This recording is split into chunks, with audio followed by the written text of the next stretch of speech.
Assalamualaikum warahmatullahi wabarakatuh. Waalaikumsalam warahmatullahi wabarakatuh. Bapak-bapak, ibu-ibu, saudara-saudara kaum muslimin rahimakumullah. Setiap orang menginginkan kebahagiaan dan tidak seorang pun menginginkan kesengsaraan dalam kehidupan ini. Namun nyatanya tidak setiap orang yang ingin bahagia mengetahui jalan yang harus ditempuhnya untuk sampai kepada kebahagiaan itu.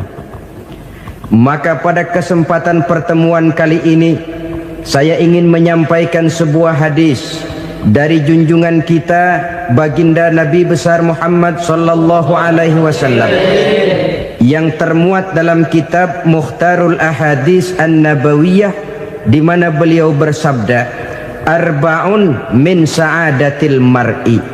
Ada 4 perkara yang merupakan tanda dari orang bahagia. Saya mau tanya, di antara saudara-saudara yang hadir di sini, apa ada yang kepengen jadi orang sengsara? Ya. Seluruhnya tentu ingin mendapatkan kebahagiaan. Maka menurut resep dari Nabi kita, tanda orang bahagia itu 4. Jadi kalau saudara ingin bahagia harus mempunyai 4 perkara ini. Yang pertama, orang bahagia itu kata Nabi, darun wasi'un. Punya rumah biar bagus asal gede. Enak ngaturnya daripada sudah punya rumah kecil adanya di pinggir kali, gubuk, kalau hujan bocor, miring lagi, kiamat. Loh, kalau gitu Islam materialis dong. Hadis ini boleh diartikan dengan makna hakiki, arti yang sebenarnya. Boleh diartikan dengan makna majazi, arti kiasan. Kalau dia diartikan dengan arti kias, maka yang dimaksud darun wasi'un ay qalbun wasi'un. Rumah yang luas tidak lain daripada hati yang lapang. Karena di situ kunci kebahagiaan yang sebenarnya. Walaupun kita cuma tinggal di petak berukuran 2 kali 3 meter, kalau hati kita luas-luas rasanya rumah itu. Tapi biar rumah kita halamannya saja puluhan ribu hektar, ada kolam renangnya, kamar tidurnya tidak lagi terhitung. Kalau hati yang menempati rumah itu sempit, maka akan terasa sempit jugalah rumah itu. Tempat bergantungnya tidak lain adalah hati. Marilah kita mencoba melihat berbagai pandangan orang tentang bahagia ini. Ada orang menyangka bahwa bahagia itu kalau dia mendapatkan harta yang sebanyak-banyaknya. Siapa yang banyak harta, dialah raja. Apa yang dia mau seluruhnya bisa dibeli. Keamanannya dia bisa menyewa petugas. Seluruh fasilitas untuk menyenangkan kehidupannya bisa dibeli. Pendeknya, hartalah segala-galanya dalam kehidupan. Sampai ada pepatah mengatakan, innad darahima fil amakini kulliha taksur rijala mahabatan wa jalala. Sesungguhnya harta, dinar, dirham, uang di mana-mana selalu bikin hebat orang yang memilikinya. Coba lihat, orang yang punya duit sama yang enggak punya duit, jangan gaya hidupnya, gaya jalannya aja lain. Wahia lisanun liman arada fasahatan, wahia silahun liman arada qitala. Uang adalah senjata yang paling ampuh bagi orang yang mau pergi perang, dan lidah yang paling fasih bagi orang yang mau bicara. Kalau bicara dengan lidah macet, cobalah bicara dengan harta, lancar. Sampai ada pepatah demikian, segalanya bisa diatur dengan harta. Maka di kalangan orang yang berpandangan semacam itu, seluruh kegiatan hidupnya hanya terfokus kepada bagaimana mengumpulkan harta yang sebanyak-banyaknya. Tidak peduli halal haram, tidak kenal sore pagi siang dan malam, tidak sempat sujud, jauh dari agama, jauh dari kehidupan yang bersifat ruhaniyah, jauh dari Allah dan sebagainya, sampai dalam Al-Quran dikelompokkan dalam kelompok yang dinamakan lumazah. Allazi jama'a malahu wa addadah yahsabu anna malahu akhladah. Mereka mengumpul-ngumpulkan harta sebanyak-banyaknya dan menyangka bahwa harta yang banyak itu dapat mengekalkan hidupnya, mengekalkan kekayaannya, mengekalkan kebahagiaannya. Saudara hadirin yang berbahagia, kalau pandangan hidup ini benar, artinya kalau harta memang merupakan satu-satunya hal yang dapat membuat orang bahagia, tentu di rumah mewah tidak akan pernah ada tangis derita. Tentu di satu tempat di mana fasilitas hidup serba menunjang tidak ada yang namanya penderitaan. Tapi suka dan duka, sedih dan gembira, senyum dan tawa adalah milik setiap orang, baik dia punya harta maupun dia tidak punya harta. Nyatalah bahwa harta semata-mata bukan merupakan jaminan bahwa orang akan bahagia, walaupun tanpa harta orang sulit untuk bahagia. Saya mau cerita, ada orang super kaya, namanya Aristotle Onesimus, raja tanker Yunani. Dia punya kapal tanker saja konon sampai 11 banyaknya. Punya perusahaan penerbangan yang disebut Olympic Airlines. Punya hotel di berbagai kota besar di dunia ini, sejak dari New York, London, Paris, Rome dan sebagainya. Bahkan punya pulau yang dia namakan Pulau Scorpio. Ini kan namanya sudah kaya nggak tanggung-tanggung, punya pulau. Nah, dia punya 2 orang anak, yang satu laki-laki namanya Alexander, yang satu perempuan namanya Maria Onesimus. Seluruh harapannya tertumpah kepada anak lakinya Alexander ini, yang akan meneruskan usahanya, meneruskan kekayaannya, meneruskan dinastinya. Apa yang terjadi? Ternyata anak yang dia harapkan yang bernama Alexander ini mati muda dalam kecelakaan pada waktu dia olahraga. Apa olahraganya? Namanya olahraga anak orang kaya, golongan jet set. Olahraganya olahraga pesawat terbang. Jatuh, ya nggak kapungut, habis mati. Tinggal satu anak perempuannya, Maria Onesimus. Tapi anak perempuan ini juga malah urakan. Terakhir dia pacaran, bahkan kemudian kawin sama orang Rusia. Rupanya Aristotle Onesimus ini broken. Kekayaannya yang berlimpah ruah, perusahaannya yang begitu banyak, siapa yang akan meneruskan? Siapa yang akan menggantikan? Sampai kemudian dia mengurung diri di Pulau Scorpio dan mati di sana secara mengenaskan. Seorang multi jutawan, seorang yang super kaya, mati menyendiri di pulau sepi. Ibarat kata pepatah, anak ayam mati di lumbung. Bukan kekurangan makanan, keurugan makanan. Begitu kehidupan Aristotle Onesimus. Dan banyak orang-orang yang sudah demikian kaya sampai dibingungkan oleh kekayaannya sendiri. Telusurilah kehidupan David Rockefeller misalnya, Henry Ford misalnya, Adnan Khashoggi misalnya. Multi jutawan yang kadang-kadang dibuat keder oleh kekayaannya sendiri. Pantas ketika Imam Ali ditawarkan orang, "Ya Ali, kalau kepadamu disuruh pilih ilmu atau harta, kau pilih mana?" Ya jelas pilih ilmu dong. Kenapa? Pertama, ilmu kalau kita berikan kepada orang lain tambah. Tapi harta kalau kita berikan kepada orang lain kurang. Saudara punya uang 10.000, dibagi orang 5.000, jelas uang saudara berkurang. Tapi saudara punya ilmu, diberikan kepada orang lain bisa, saudara pun makin mantap. Tidak lantas jadi bodoh karena ngajarin orang. Saudara bisa Fatihah lalu mengajarkan orang Fatihah, orang bisa, saudara pun makin hafal. Tidak lantas setelah diajarin orang ilmunya hilang. Begitu datang dia minta orang tolong ajarin saya Fatihah. Udah habis, nggak ada.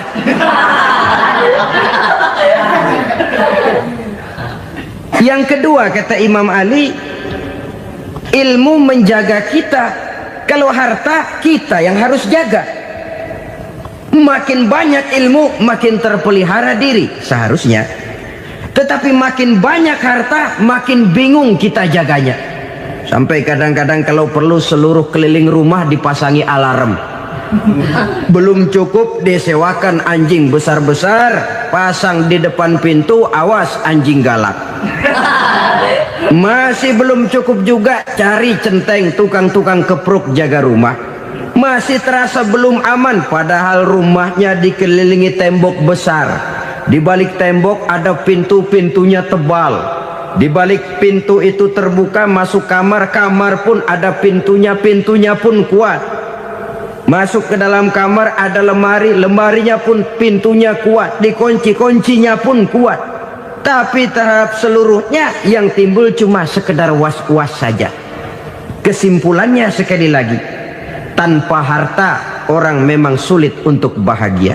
Tapi harta semata-mata tidak merupakan jaminan orang akan bahagia. Dengan hati yang luas, itu modal utama untuk mencapai kebahagiaan hidup.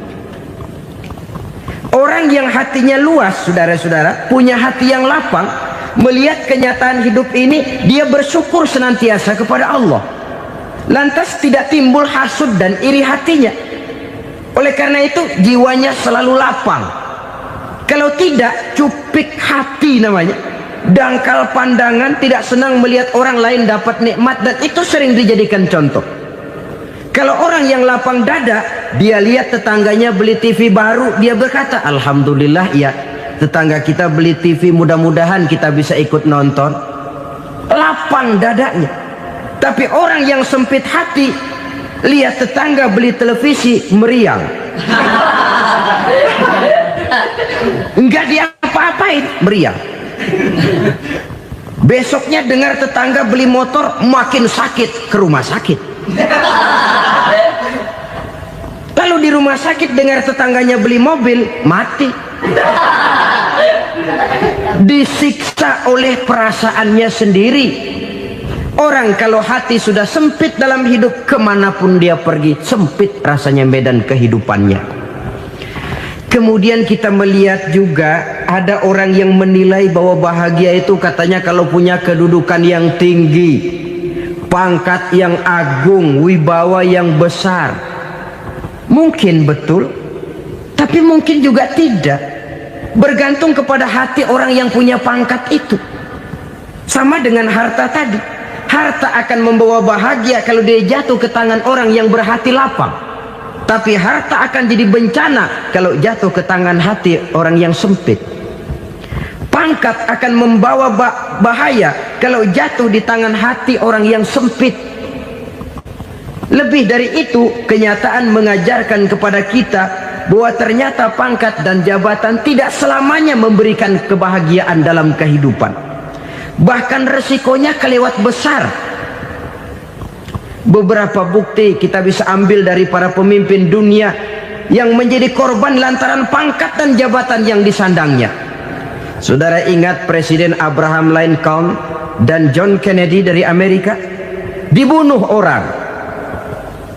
Park Chung-hee dari Korea Selatan, Ziaur Rahman dari Bangladesh, Anwar Sadat dari Mesir, terakhir Indira Gandhi dari India, menjadi korban dari pangkat dan jabatan yang disandangnya dari orang-orang yang tidak senang dia memegang jabatan itu.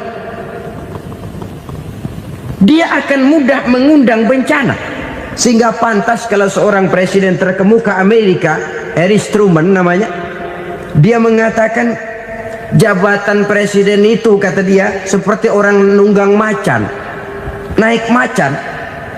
Harus kita taiki, kalau enggak dia bakal nerekam kita, ngeri katanya.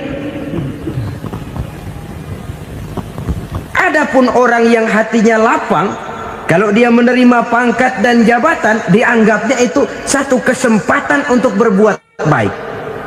Tapi orang yang berhati sempit, menerima pangkat dan jabatan, bukan kadang-kadang menerima, malah berusaha setengah mati mencapai dengan segala cara. Kalau perlu jilat atas, jilat atas. Jadi golongan sumuhun dawuh. Jadi kelompok kulon nuwun, yes sir, yang kerjanya cuma oke bos. Kalau perlu jilat atas, jilat atas. Kalau perlu injak yang bawah, injak yang bawah. Perlu sikut kiri kanan, sikut kiri kanan. Yang penting pangkat dapat, jabatan dapat. Orang yang semacam ini, kalau sudah mempunyai pangkat dan jabatan, biasanya dia tidak menganggap itu sebagai amanah, tidak menganggap sebagai kesempatan berbuat baik, tapi malah kesempatan untuk memperturutkan hawa nafsunya yang dilatar belakangi oleh kesempitan hatinya tadi. Apalagi kalau orang memperoleh pangkat karena banyak mengeluarkan uang, seakan-akan pangkat dan jabatan itu sekarang macam proyek pakai tender. Siapa yang berani bayar segini naik, nggak berani minggir. Padahal logikanya, kalau orang mencapai satu jabatan karena banyak mengeluarkan uang, hampir bisa dipastikan bahwa setelah jabatan itu dia pegang, langkah pertama yang akan dilakukannya ialah berusaha bagaimana uang yang dia keluarkan supaya kembali. Ya paling kurang pulang modal dulu dong. Soal mikirin rakyat soal nanti, tapi ini modal harus pulang. Itu celakanya kalau orang memperoleh pangkat dan jabatan cuma karena banyak mengeluarkan uang. Jarang orang yang mempunyai keyakinan dan pandangan bahwa pangkat dan jabatan merupakan amanah. Jadi sekali lagi, pangkat dan jabatan mungkin saja membawa kebahagiaan kalau jatuh ke tangan orang yang berhati lapang. Tapi bisa jadi bencana kalau dia jatuh ke tangan orang yang mempunyai hati yang sempit. Dan lagi-lagi stresnya hati yang lapang. Lalu sebagian orang, saudara, ada yang berpandangan katanya bahagia itu kalau jadi orang terkenal, mempunyai popularitas, menjadi idola di kalangan remaja, di kalangan orang tua, di segala lapisan masyarakat. Padahal makin populer orang makin terikat dia. Ya kalau macam kita ini kan nggak punya nama, nggak populer, tengah malam buta mau nongkrong di warung Tegal aman. Tapi pangkat, jabatan, kedudukan, popularitas menyebabkan kita diikat dengan berbagai macam peraturan. Cuma mandi sama ke WC saja yang nggak dikawal.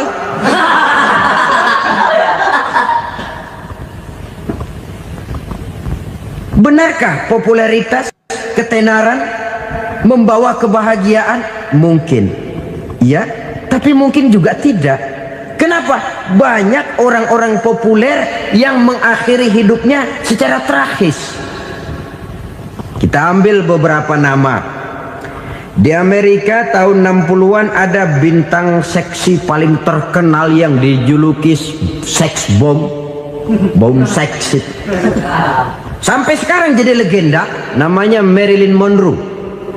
Singkatan dobelnya itu inisialnya MM, Marilyn Monroe. Terkenal, top, sampai dia mati tahun 62. Namanya sekarang masih saja dibicarakan orang.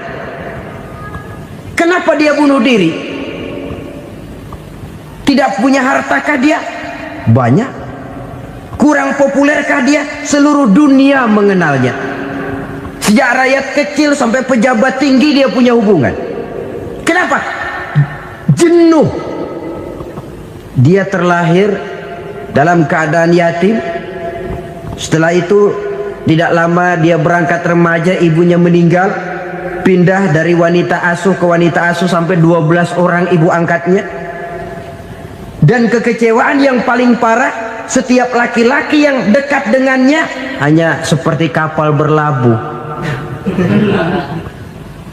Datang dan pergi silih berganti. Padahal dia merindukan seseorang yang bisa melindungi hidupnya. Dia rindukan itu dan dia tidak pernah menemukan. Itu yang akhirnya menyebabkan dia minum pil tidur kelewat dosis. minum obat tidur kebanyakan, ya tidur terus sampai sekarang.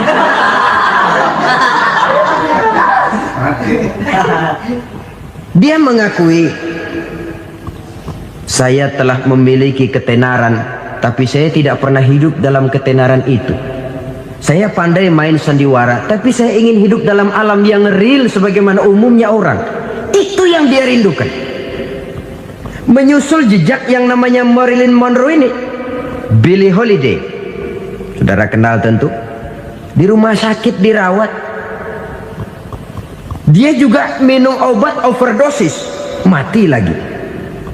Jimi Hendrix minum obat tidur overdosis kelewat batas, mati lagi. Lalu yang menghanyutkan diri di danau, Janis Joplin dan Brian Jones. Ini orang-orang populer, orang-orang terkemuka yang mengakhiri hidup secara tragis, bukan karena tidak terkenal, mungkin karena sudah saking terkenalnya. Contoh paling belakangan, Bruce Lee. Wah, ini tukang-tukang kepruk tentu kenal siapa dia. Sampai sekarang pun tabir kematiannya masih merupakan misteri.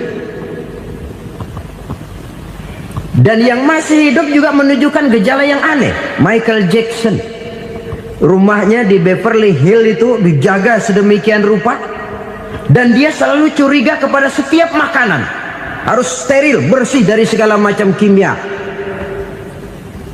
Kemana dia pergi, itu tukang-tukang kepruk sudah selalu menjaga dan mengawal, dan dia seakan takut menunjukkan mukanya yang asli.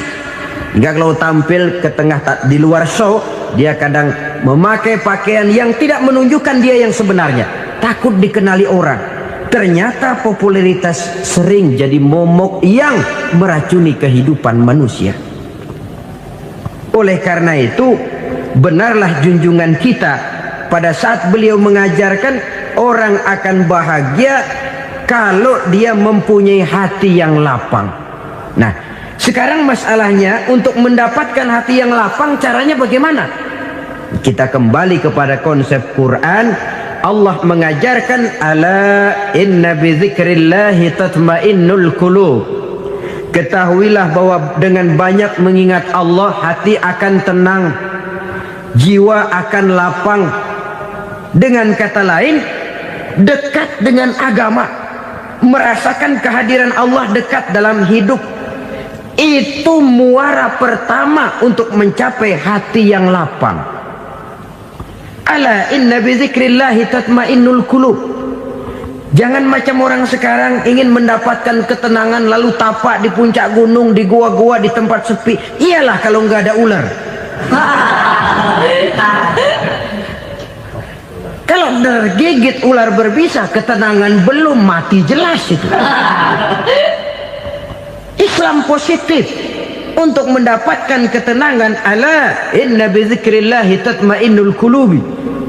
Bahwa ketahuilah bahwa dengan banyak mengingat Allah, hati akan tenang, jiwa akan lapang, nuansa pikiran akan luas. Karena yang namanya bahagia ada dimanapun manusia berada. Di kampung ada bahagia, di kota ada bahagia, di ngarai, di lembah, di gunung, di hutan, di lautan, di angkasa luar, dimanapun bahagia itu ada kalau kita bermodalkan hati yang lapang ini.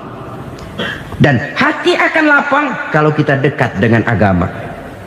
Dekat dengan harta buat sementara hati mungkin tenang, tapi ketenangan yang relatif dan temporer. Apalagi orang tiap kali tambah harta, tiap kali tambah rencana. Itu wajar. Mungkin sebelumnya saudara berpikir, kalau punya duit 5.000 enak nih.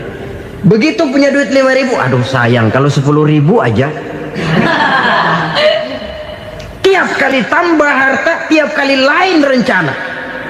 Makin banyak rencana, makin menjauhkan kita dari yang namanya ketenangan. Padahal ketenangan merupakan unsur utama untuk mencapai bahagia. Dan ketenangan itu bermuara dalam hati manusia. Tengoklah kehidupan ini. Orang yang banyak harta dengan orang miskin, berbedakah rasa sakit yang mereka tanggungkan? Rasanya tidak. Walaupun si kaya tidur di kasur empuk berselimutkan sutra mahal, sementara si miskin meringkuk di balai bambu yang keras dan kasar. Apabila maut datang, dia juga tidak pernah pilih bulu. Maut datang menjemput si kaya di singgasana keemasannya, dikelilingi oleh para pengasuh, dayang dan idang serta para pengawal. Dan maut pun datang menjemput si miskin papa, sehingga ia tergelepar di tepian jalan. Kedua-duanya bernama mati. Kalau nyata bahwa sakit yang ditanggung si kaya tidak beda dengan sakit yang ditanggung si miskin, bukan harta semata yang membuat orang bahagia. Hati yang tenang, jiwa yang lapang penuh kedamaian karena banyak berzikir dan mengingat Allah, itu merupakan modal utama untuk mencapai sesuatu yang bernama bahagia.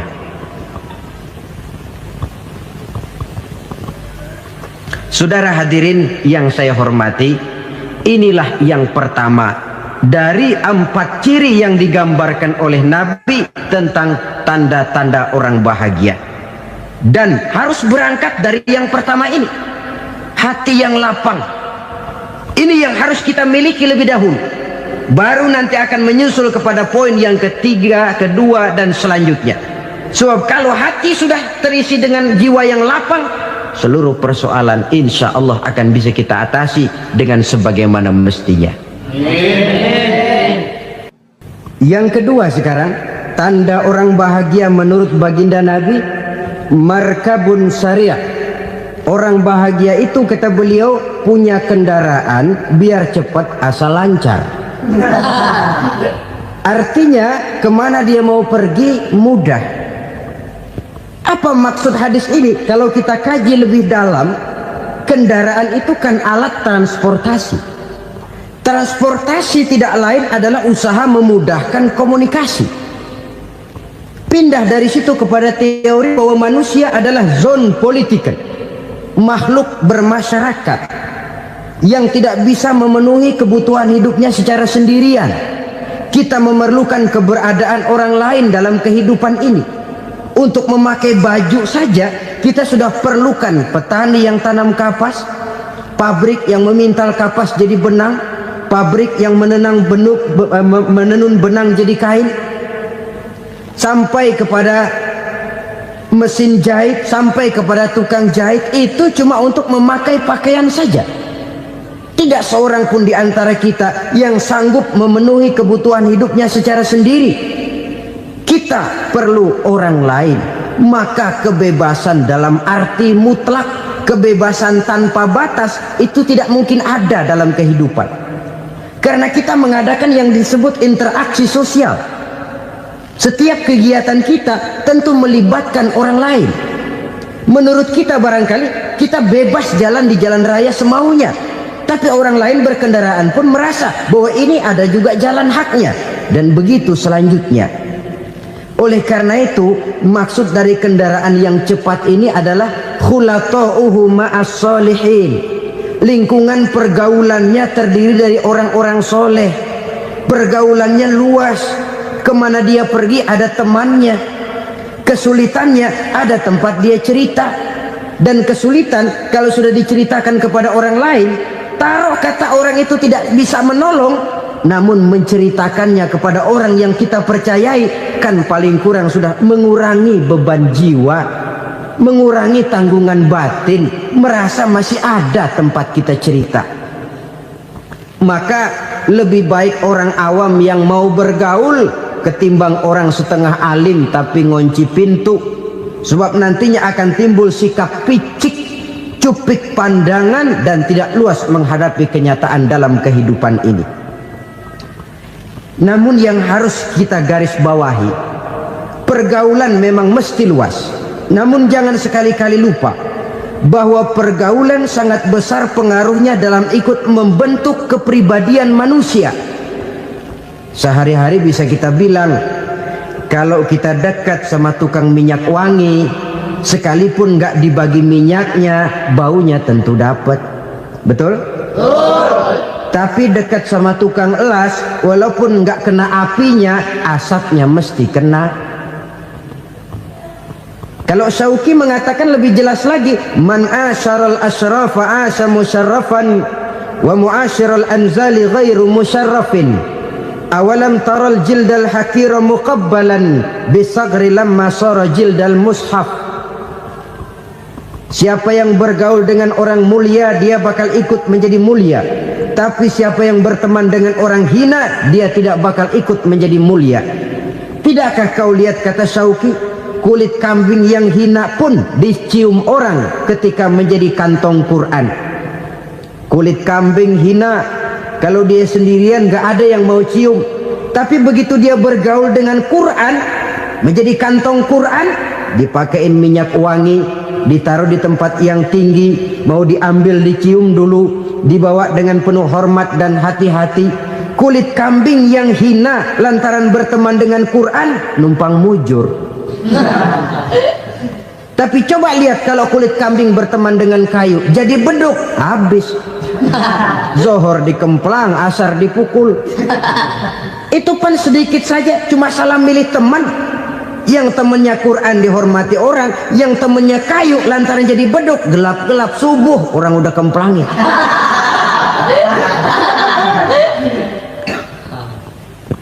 Maka terutama kepada adik-adik remaja yang masih mencari identitas diri, yang ibarat kaset masih kaset kosong, mudah diisi oleh apapun, pandai-pandailah memilih teman dalam bergaul. Karena banyak orang yang tadinya baik-baik, ketika terseret dalam pergaulan dengan orang yang tidak baik, kebaikannya menjadi lentur dan luntur.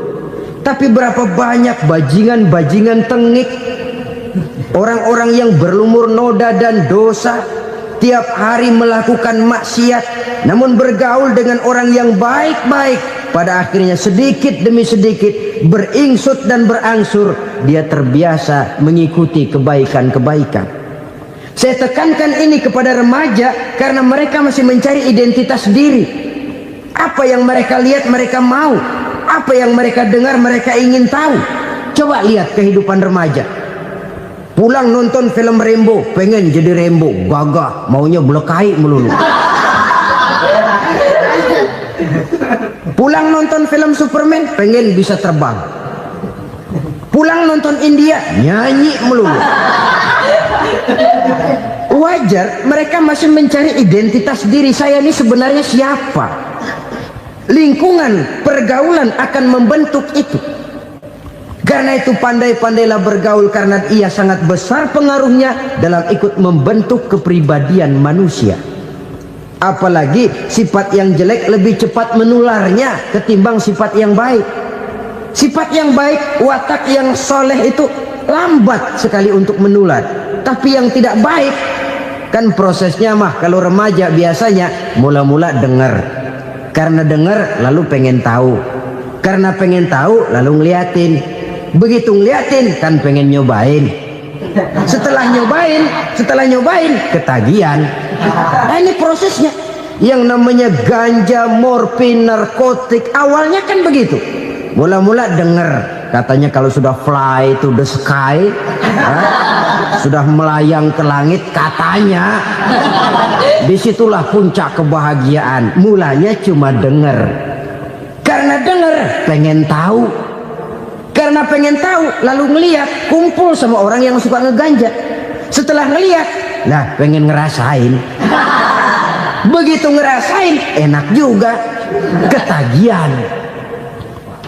Kalau sudah ketagihan jadi penyakit kronis, bisa merembet kepada yang lain. Iya, kalau orang tuanya mampu untuk beli morfin, beli ganja.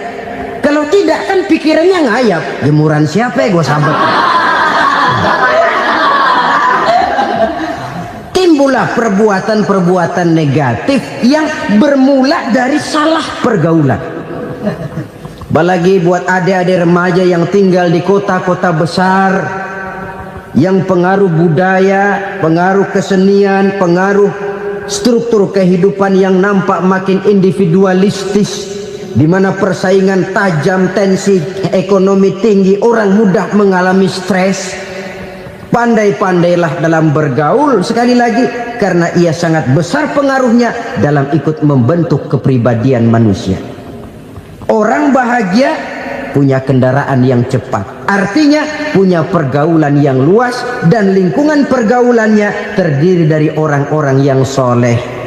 Kemana dia pergi ada teman, kesulitannya ada tempat dia cerita. Tapi kalau sudah menyendiri, hidup sendiri, kesulitan dipikiri sendiri, bisa mati belum waktunya. Tidak ada tempat berbagi rasa, tidak ada tempat bercerita, tidak ada tempat mengurangi beban dalam kehidupan. Pantas betul kalau Islam sangat menggalakkan dan menganjurkan orang kalau sudah sampai waktunya itu untuk melangsungkan nikah. Kata Nabi, ya ma'syaras syabab man istata'a minkumul ba'at falyatazawwaj. Hai para pemuda, kalau sudah mampu memberi nafkah, kawinlah, nikahlah kamu. Kenapa? Sudah ada teman hidup, tempat berbagi rasa. Kesulitan kalau ada tempat cerita akan lebih ringan ketimbang kita telan sendiri, walaupun bobot kesulitannya sama beratnya. Saudara-saudara kaum muslimin rahimakumullah, inilah ciri yang kedua, punya kendaraan biar cepat asal lancar. Kemana kita mau pergi gampang. Dengan kata lain, setelah hati yang luas, pergaulan yang luas. Dua. Yang ketiga sekarang, tanda orang bahagia itu menurut Nabi, misbahun mudhi'un, punya lampu yang terang. Oh, itu enggak problem. Sekarang sudah zamannya listrik masuk desa, Pak. Lampu sudah terang semua. Betul, kalau itu yang dimaksud. Tapi tidak cuma itu. Karena lampu yang dimaksud di sini, lampu yang akan menerangi seluruh perjalanan hidup. Dan perjalanan hidup itu sudah dimulai sejak kita terlahir ke alam ini, sampai masuk ke alam barzah, kumpul di padang mahsyar, sampai ke akhirat. Lampu yang menerangi itu yang diperlukan. Kalau lampu, katakanlah yang paling top sekarang kan lampu jenis Mercury. Taruhlah itu di rumah kita, dia cuma menerangi rumah kita, menerangi hati pun tidak sanggup. Bila kita masuk ke alam barzah, alam kubur, sanggupkah si Mercury yang begitu terang menerangi alam barzah kita? Tidak sanggup lagi. Sanggupkah lampu yang ratusan watt, bahkan puluhan ribu watt menerangi kehidupan di padang mahsyar? Tidak akan sanggup lagi. Kalau demikian, yang dimaksud lampu yang terang di sini apa? Tidak lain amal soleh, kebajikan yang kita lakukan dalam hidup. Itu yang akan jadi lampu penerang. Di dunia nama kita akan terang, jasad kita boleh hancur terkubur tanah, tapi nama kita akan dikenang orang. Begitulah kalau orang meninggalkan kebajikan dalam hidup seperti sekarang. Ribuan orang tiap saat berziarah ke kubur Imam Syafi'i, ke kubur Imam Malik, ke kubur Imam Ghazali, ke kubur orang yang baik-baik, orang yang soleh-soleh. Kebajikannya yang ditinggalkan, yang mengukir namanya dengan tinta emas. Sehingga saudara sudah terbaring di alam kubur, orang lewat, Allah, ini kuburannya Fulan bin Fulan, dulu ini kebaikannya Masya Allah, saya ikut merasakan. Mari kita mampir sebentar, kita Fatihah, mohon disampaikan Allah pahalanya kepada almarhum. Al-Fatihah. Itu kalau orang baik-baik. Lalu saudara tanya, Pak, orang mati dikirimin Fatihah apa nyampe pahalanya? Saya jawab, kalau saudara nggak percaya, mati dulu dah. Nanti saya Fatihain, tungguin di sana, umpama nggak sampai balik lagi kemari. Sekarang ini kan maunya otak-otakan saja, kalau nggak masuk otak nggak percaya. Padahal alam gaib itu nggak bisa diotak-otakin. Sama saja dengan saudara pernah dengar cerita kapal tanpa emas tenggelam kan? Pernah nggak? Di mana? Di laut Masalembo. Begitu ketampo emas tenggelam, ratusan penumpang itu terjun ke laut, dipermainkan gelombang, berjuang menghadapi maut itu. Orang lagi timbul tenggelam di lautan, dihantam ombak, kita tengokin pakai helikopter. Pak, lagi timbul tenggelam ya? Iya, tolongin, tolongin. Jangan khawatir Pak, nih saya kirim intan Pak, harganya 10 juta. Kira-kira orang yang timbul tenggelam di laut seneng nggak? Tidak. Kan mahal toh intan 10 juta. Kenapa dia nggak senang? Karena intan 10 juta dalam kondisi seperti itu tidak sanggup menyelamatkan dia.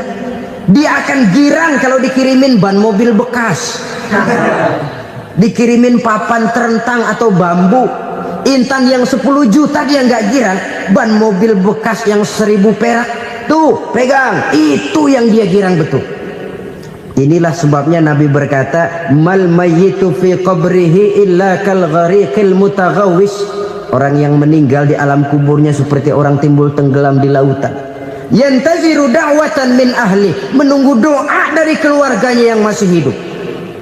Duh, bapak saya sudah meninggal, saya sayang benar sama dia. Kirimin kulkas ke kuburannya Itu sama saja dengan tadi orang tenggelam di lautan dikirimi intan yang harganya 10 juta, tidak sampai. Begitulah kalau kebajikan yang kita tinggalkan dalam hidup, sudah mati pun kubur kita masih diziarahi orang. Tapi kalau jahat yang kita tinggalkan, boro-boro lah orang mau doa lewat dekat kuburan kita juga serem. Tuh bajingan no, dulu mati dipendem di situ tuh.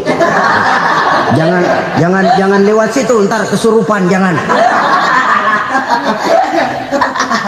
Lewat saja orang ngeri.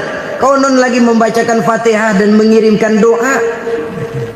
Hidup pada hakikatnya adalah kesempatan untuk berbuat baik. Maka sekali kesempatan itu diberikan, manfaatkan dengan sebaiknya. Sebab kesempatan kedua tidak akan pernah ada. Kesempatan berbuat baik di sini, di akhirat sudah pembalasan namanya. Sekali kesempatan itu dicabut, dia tidak akan pernah dikembalikan lagi. Kata Iqbal, hidup tidak mundur ke belakang, Bung. Berhenti diinjak orang, mundur hancur. Tidak ada kata mundur dalam hidup ini. Berhenti diinjak orang, mundur kecebur. Tidak ada kata lain, harus maju dalam kehidupan dalam artian yang positif. Hidup adalah kesempatan untuk mengumpulkan kebajikan yang sebanyak-banyaknya. Di situ nilai daripada manusia. Sekarang ini memang nggak kelihatan kok, orang yang banyak pahala sama yang banyak dosa nggak kelihatan kok. Barangkali kalau habis bikin dosa palanya pada benjol, mungkin orang takut sama dosa.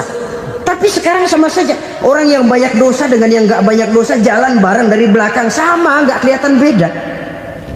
Tapi ada waktunya di mana pahala memegang peranan, di mana dosa diperlihatkan. Sama saja kalau kita bawa mobil siang, lampu kan nggak begitu berfungsi. Apa lalu bilang, alah ini lampu berat-beratin, copot-copotin aja dah. Tidak perlu begitu. Kenapa? Pada satu saat malam senja akan datang. Bila matahari terbenam, senja pun datang, gelap mulai merayap, disitulah baru terasa perlunya lampu. Pahala begitu. Sekarang orang yang nggak ada pahalanya nggak kelihatan dalam kehidupan. Tapi pada satu saat senja kehidupan akan datang. Ajal merenggut nyawa, malam merayap, dan hidup mulai diliputi kegelapan di alam barzah. Dikala itu kalau nggak punya lampu, alangkah malangnya kita. Sebab amal yang baik, kata Nabi, di alam barzah itu akan diciptakan menjadi perempuan yang cantik menemani kita. Amal yang jahat akan menjadi orang yang paling jelek nemenin kita. Sudah di tempat gelap yang nemenin jelek.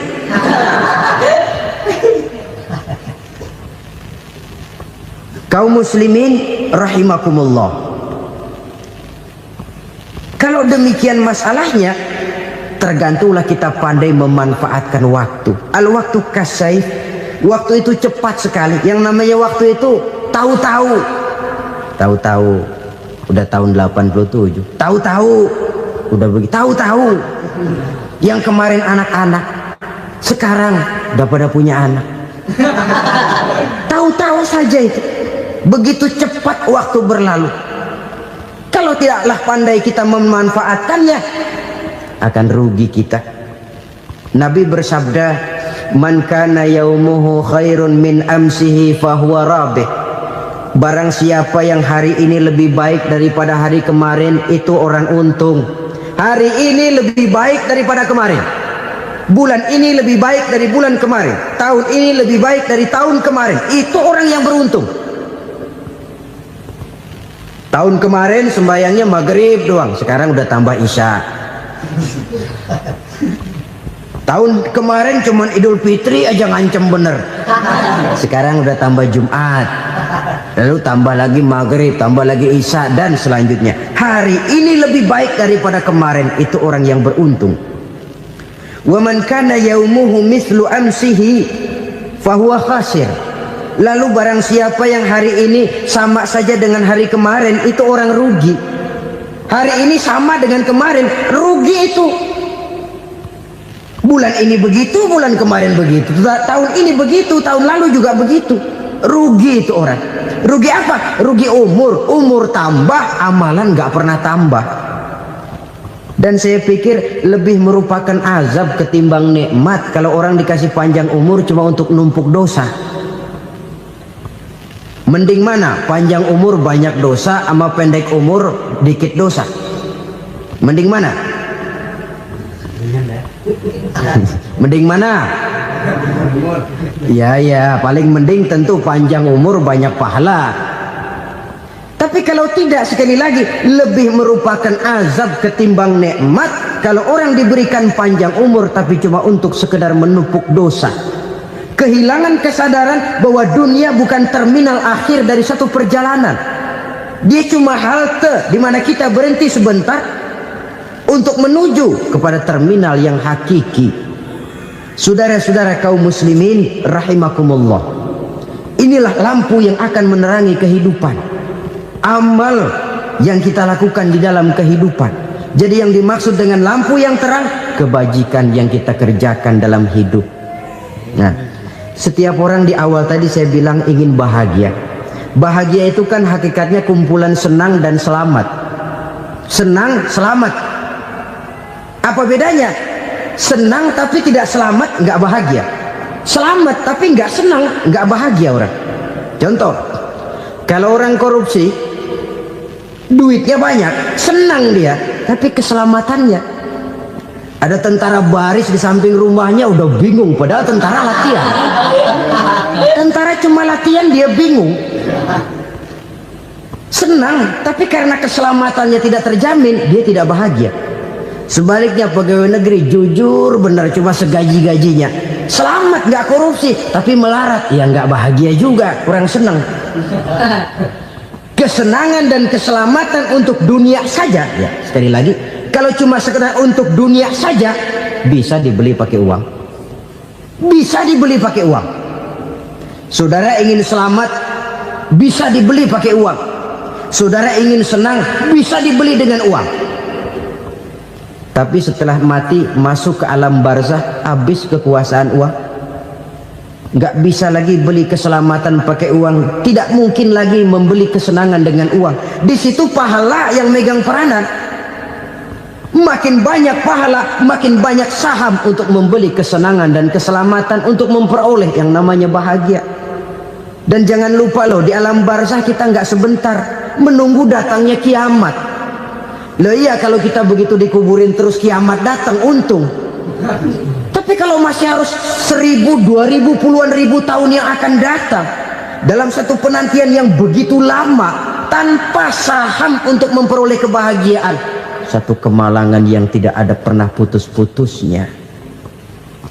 Janganlah tergelincir oleh kebahagiaan sebentar yang menipu dengan mengorbankan kebahagiaan hakiki yang berjangka panjang. Apa artinya senyum sejenak kalau harus ditebus dengan tangis seumur hidup?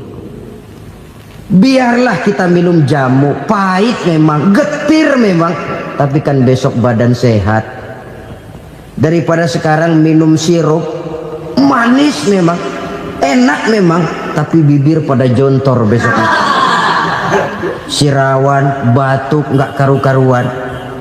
Banyak orang tertipu oleh kesenangan yang sebentar, padahal laisa kullu ma yalma'u zahaban. Belum tentu semua yang berkilat itu emas. Belum tentu semua yang gemerlap itu intan.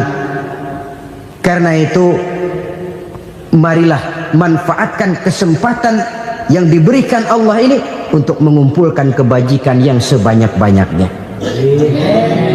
Yang terakhir sekarang, yang keempat, tanda orang bahagia kata Nabi. Zaujatun salihah. Orang bahagia itu tanda yang keempat kata Nabi, punya istri biar cakep asal taat. Sudah surga itu kita. Cakep taat. Istri kayak gitu, kalau belum mati jangan dikuburin dulu. Sudah cakep taat lagi. Tapi kadang-kadang enggak, udah jelek ngadat melulu. Apa yang mau dipilih? Sebab itu Quran mengatakan istri pakaian untuk suami, suami pakaian untuk istri. Kenapa suami istri diibaratkan pakaian? Alangkah tingginya gaya bahasa Quran ini. Suami istri teman hidup, hidup perjalanan panjang. Sejak kita dalam rahim sudah ada hidup kan di sini. Sampai ke alam dunia, masuk ke alam barzah, kumpul di padang mahsyar, sampai menuju akhirat, itu perjalanan hidup. Carilah istri atau suami teman hidup yang membawa manfaat tidak hanya kehidupan di dunia ini, sampai di alam barzah, sampai di padang mahsyar. Suaminya mungkin meninggal lebih dulu atau istrinya mungkin meninggal lebih dulu, tapi suami atau istri yang masih hidup berbuat kebajikan. Suami saya meninggal, ada hartanya, saya sedekahkan, niat pahala untuk almarhum suami saya. Ini teman hidup, tidak dibatasi dan tidak bisa dipisahkan oleh maut sekalipun. Zohirnya mungkin pisah, badannya mungkin pisah, tapi hatinya, jiwanya, kebersamaannya dalam menghadapi kehidupan. Karena itu saudara-saudara, bahasa Quran indah. Suami istri diibaratkan seperti pakaian. Apa fungsi pakaian? Pertama, pakaian jadi kebanggaan. Artinya suami harus menjadi kebanggaan istri, istri harus jadi kebanggaan suami. Yang kedua, pakaian itu kan fungsinya menutup aurat. Artinya sesama suami istri harus saling menjaga kekurangan masing-masing. Jangan malah sesama suami istri saling membongkar rahasia dan aibnya sendiri-sendiri. Istrinya diceritain jeleknya di mana-mana, atau suaminya dibongkar rahasianya di pasar umum. Itu sudah tidak lagi berfungsi sebagai pakaian. Kenapa semua ini diperlukan? Karena kita menyadari bangsa yang baik terdiri dari masyarakat yang baik. Masyarakat yang baik merupakan susunan dari warga yang baik. Warga yang baik adalah terdiri dari rumah tangga yang baik. Dan rumah tangga yang baik merupakan susunan dari pribadi yang baik. Dari situ langkah dimulai. Membangun satu bangsa yang baik diawali dengan membangun rumah tangga yang baik, dengan menciptakan pribadi-pribadi yang baik. Sehingga dari sini diharapkan berkembanglah nilai-nilai kebaikan. Orang akan bahagia mempunyai istri yang soleh. Kenapa? Tidak ada seorang suami bisa sukses jadi apapun dia, apapun profesinya. Dokterkah, kiaikah, mubalikkah, petanikah, pengusahakah, pejabat tinggikah, tidak ada seorang suami yang bisa sukses tanpa peran serta istrinya. Walaupun memang peranan itu tidak begitu kelihatan, tapi sangat menentukan. Karena itu, saudara hadirin yang saya hormati, Islam sangat menghargai kaum wanita, memberikan kedudukan yang tinggi sepanjang tidak mematikan kodrat kewanitaannya. Nah, kalau sudah kesuksesan ini diawali dari rumah tangga, karier di masyarakat mudah untuk dikejar. Tapi keberantakan di rumah tangga merupakan kegagalan pertama di tempat lain. Nah, inilah saja yang dapat Al-Fakir sampaikan pada pertemuan kali ini.